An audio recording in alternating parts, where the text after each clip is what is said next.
सच ये है कि आज अपराधियों के खिलाफ कोई कार्रवाई मैं आगे बढ़ रहा हूं राकेश जी और लारी साहब एक बात कहते हुए सुनिए ना। अरे सुनिए लारी साहब सुनिए, मैं इतनी देर से बीच में नहीं आ रहा था, सुनिए पहले। तार्किक बातें किया करिए, मुख्यमंत्री पर बोल देना, गृह मंत्री पर बोल देना, प्रधानमंत्री पर कुछ भी आकर बोल देना। अदालतों में कुछ साबित हुआ क्या? अदालतों में कुछ साबित हुआ क्या? और जो कन्विक्टेड रहे, जिनको अदालत ने सजा सुनाई, जिनको अदालत ने कहा अपराधी है, उस अतीक को आप लोग फेवर करते रहे।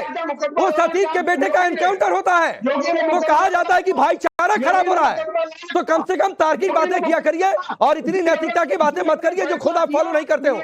तो कम से कम सोचा करिए। चलिए मैं विक्रम सिंह जी के पास जा रहा हूं, उसके बाद साजिद रशीदी आपके पास आऊंगा। अरे रुक जाइए लारी साहब, रुक जाइए, रुकिए।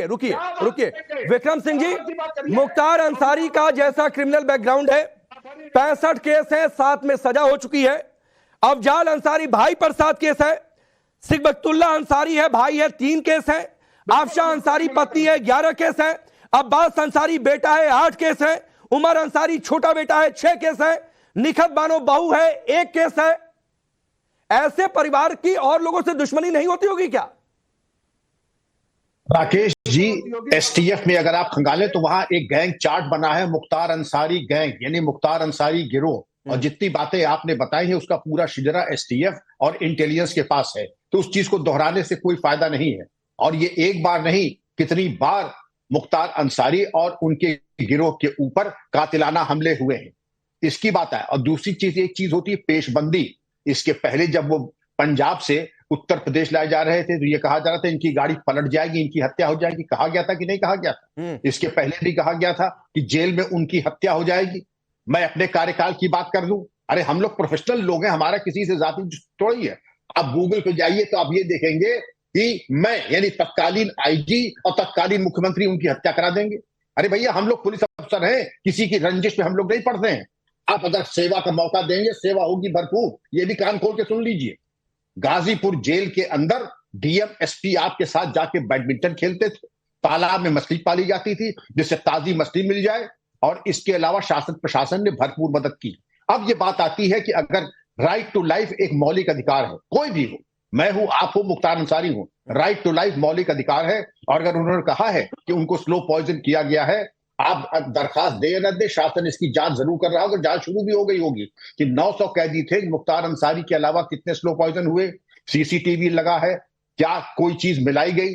नंबर 3 पीएससी का पहरा था, और अगर उनकी जान को कोई खतरा है। लेकिन एक बात मैं कह रहा हूं कि अगर आप आरोप लगा रहे हैं तो कोई आधार होना चाहिए ना।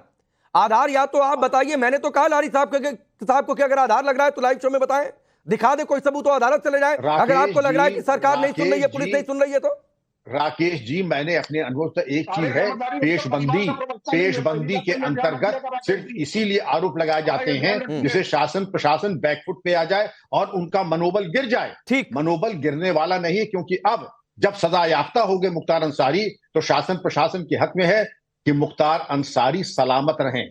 उनके जाने में शासन प्रशासन का बहुत बड़ा अहित हो जाएगा, क्योंकि अब सजा याफ्ता है, उनकी गवाही का ज्यादा महत्व है। और अगर भगवान न करे उनके ऊपर कुछ होता है तो शासन प्रशासन के लिए, पुलिस के लिए वो चीज ठीक नहीं रहेगी। ठीक है जी। साजिद रशीदी जी, चुनाव का समय है, अफजाल अंसारी ने आरोप लगाया, तो क्या इसलिए कि मुस्लिम वोटों पर असर पड़े? आपको लगता है ऐसा?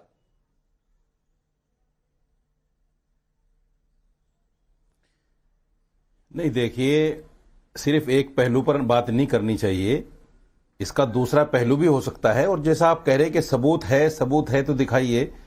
बहुत सारी चीजें हैं जो माजी में इस तरह की गठित हुई हैं।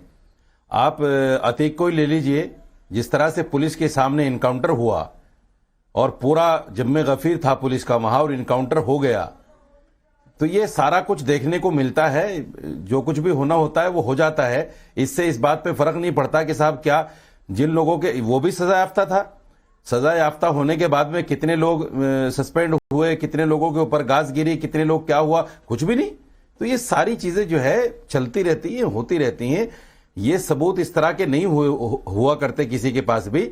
लेकिन हाँ, जैसे अभी विक्रम जी ने कहा है कि जिस तरह उन्होंने शिकायत की है तो इसको सीरियस लेना चाहिए। इस पर जो है हवाई बात कर देना और उसको ये कह देना कि नहीं वो तो साहब इतने केस उसके ऊपर हैं, इतने केस उसके ऊपर हैं। अरे भाई नहीं, आप मुझे बताइए, देखिए केस तो जिन लोगों के ऊपर हैं, मैं 60 नाम ऐसे गिनवा दूं, बीजेपी ने टिकट दे दी उन लोगों को जो क्रिमिनल है, रिकॉर्ड है जिनके। अरे तो 60 लोगों को टिकट दे दिए गए। देखिए नहीं साजिद रशीदी, मिनिस्टर नहीं, किन पार्टी में कितने उम्मीदवारों का क्या बैकग्राउंड है, उसके आधार पर टिकट दिया गया नहीं दिया गया, तो मैं उस पर चर्चा नहीं कर रहा हूं। नहीं तो कोई पार्टी इससे नहीं बचेगी, ये भी आप जान लीजिए। तो सिर्फ बीजेपी पर आप सवाल उठाएंगे तो मैं पूछ दूंगा कि आपका भी कोई पॉलिटिकल एजेंडा है क्या?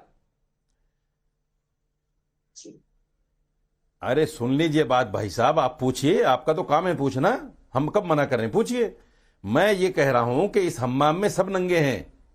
आप मुझे बताइए, योगी जी ने अपने 15-16 मुकदमे खत्म किए नहीं किए?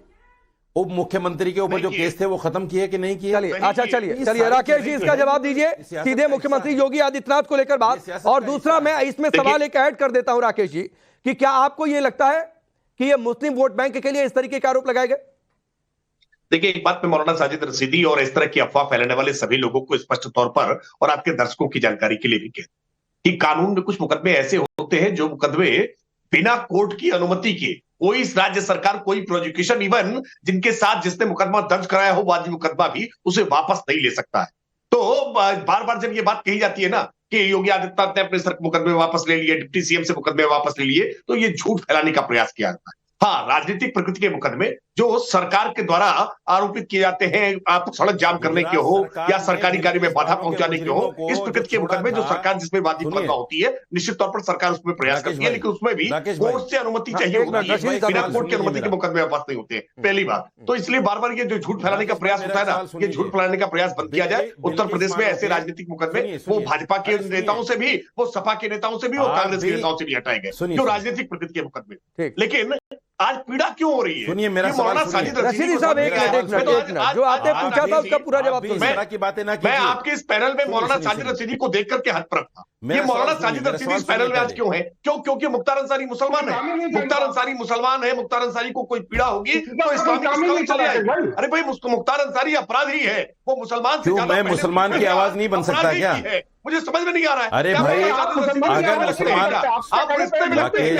राकेश त्रिपाठी, आपको तो अगर मुख्तार अंसारी मुजरिम है कि आज अगर कोई अपराधी है और अपराधी अगर कोई बात कह रही है, जो बात अभी विक्रम सिंह जी कह रहे थे कि पेशबंदी में भी ऐसी बात कही जाती है। एक बड़ी खबर आ रही है, मुझे रुक करना पड़ेगा, लेकिन ये कहते हुए रशीदी साहब और लारी साहब कि जो इन्होंने कहा कि मुसलमानों की आवाज नहीं बन सकती, तो बनिए ना सर मुसलमानों की आवाज, कौन मना कर रहा है? लेकिन कोई मुजरिम मुस्लिम है इसलिए उसकी आवाज मत बन जाइए। जो अतीक के केस में हो रहा था, जो अतीक के बेटे के एनकाउंटर के दौरान अखिलेश यादव ने ट्वीट किया था लारी साहब,